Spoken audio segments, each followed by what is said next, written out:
In the president's budget request for the next fiscal year, about $31 million is allocated for compact impact grants split between American Samoa, Guam, the CNMI, and Hawaii. Governor Eddie Calvo's chief fiscal policy advisor Arthur Clark says about $14 million will go to Guam. Realistically, though, that almost the whole pie pretty much gets divided between Guam and Hawaii. Compact impact discretionary funding, meanwhile, was reduced from $3 to $1.3 million. Clark says discretionary funding isn't part of the original compact reimbursement, but is something Congress recently started awarding to help develop programs and studies to help with the assimilation of compact citizens. It doesn't impact the main bucket, I guess, that's been set aside for reimbursements, which is the $30 million.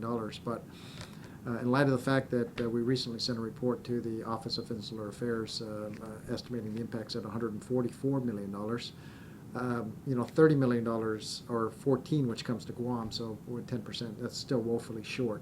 The Bureau of Statistics and Plans released a report which showed the impacts of the Compacts of Free Association for the last 10 fiscal years.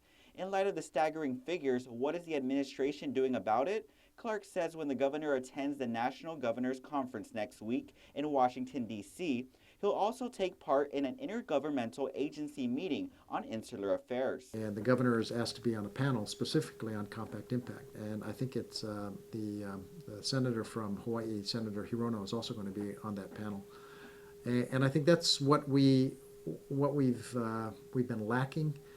In regards to having this message heard in Congress as somebody with voting representation. So it helps now that Hawaii is becoming much more vocal on this issue, especially over the last 5+ years, as the impacts that they're feeling from the compact have been climbing. Clark, however, says it will be an uphill battle considering the budgetary constraints in Congress.